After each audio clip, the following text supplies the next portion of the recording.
So like, when you're transitioning from Florida to LA, was that originally, if I remember correctly, there was no return date in mind, but it was kind of, you were going to pilot season, right?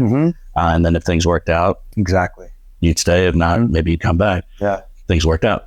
Yeah, man, things worked out. It was so the original thought was we literally had a cookie jar and we would do these kind of Disney commercials and stuff for the parks. And so we'd make little checks here and there and we throw all this money into this cookie jar. And then it got to a point where we had accrued enough money to rent this small house in Reseda, California for 3 months. And so, okay, we have that. And so we planned to, again, I'm kind of like maybe it was like naive or something, but I'm just about the adventure. Like I'm about whatever that next move is. And we went out there for 3 months and we ended up getting, I think Doug got a couple commercials.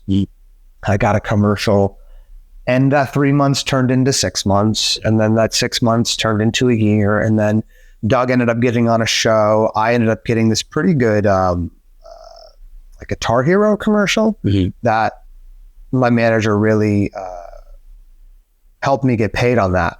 And I remember just calling my dad and being like, we got some money. Yeah. So just like pack up, come out here and we'll figure it out. Right. And he did. He was still working a military contract job in Florida.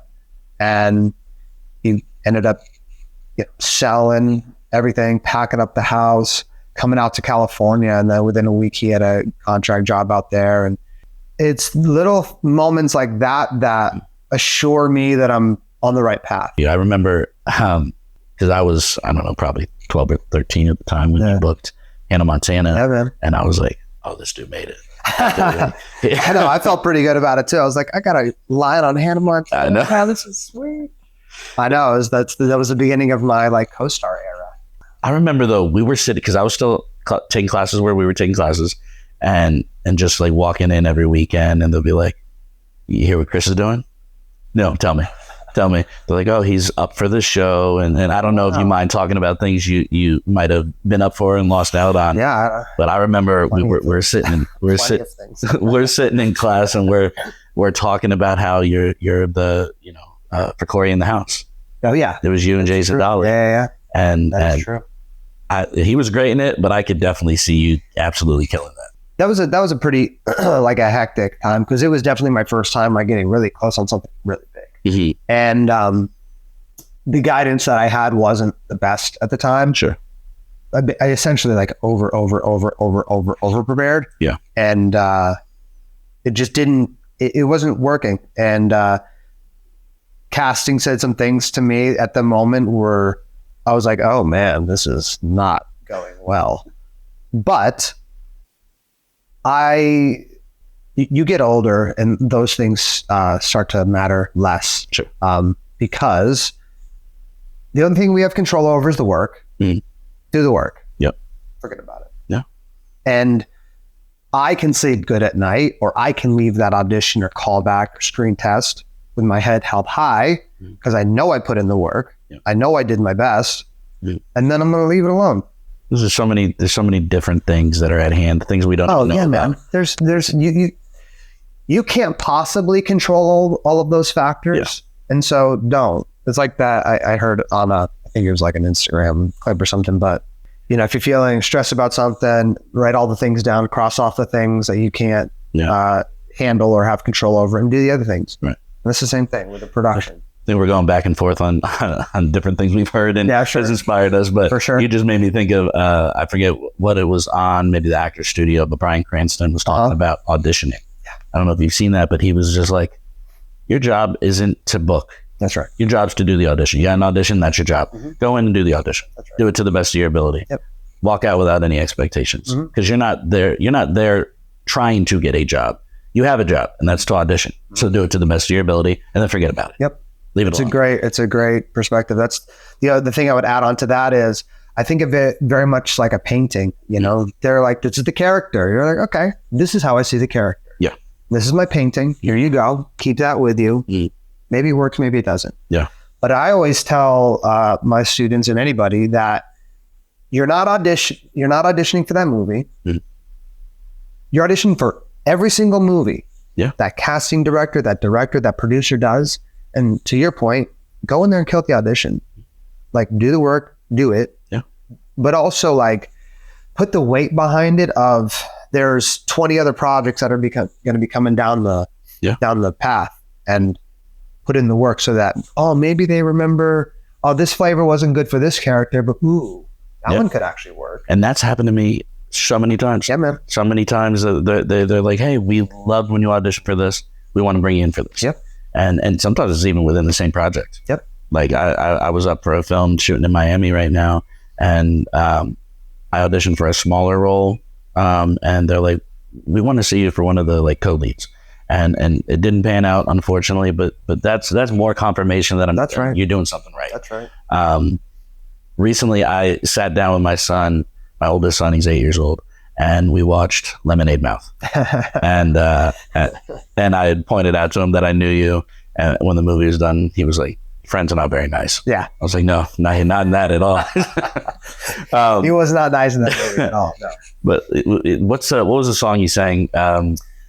Don't You Wish You Were Us was one of them, and the crowd goes. Yeah, so Don't You Wish You Were Us. Yeah. When that song was on, Ian was like very full of himself. I was like, you got a good kid. yeah, man. Nice.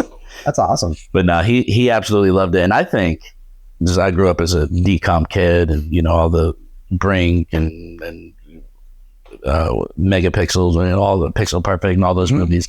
I think Lemonade Mouth maybe doesn't get spoken on enough.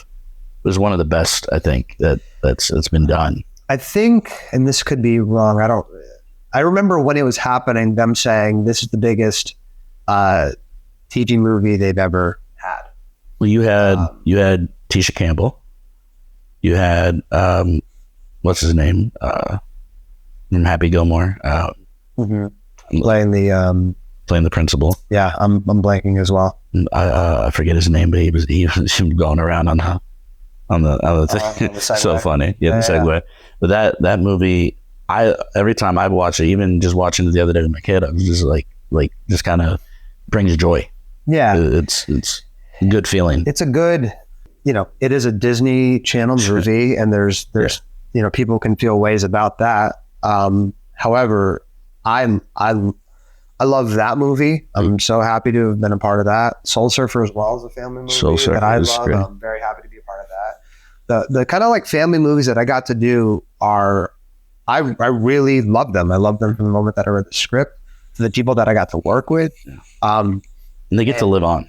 Yeah, and I don't have to feel it, because I'll see some people kind of feeling a ways about past projects and stuff like that. But I'm very grateful for all of my past projects. Even you can go back to when I was 17 years old. I think my first ever movie was called Pose Down, and it was about these like bodybuilders, and I played them when I was like the past version of them, the younger version, and even that silly. Where can I find this? I think it's actually on YouTube. Is it? I think it's actually on YouTube.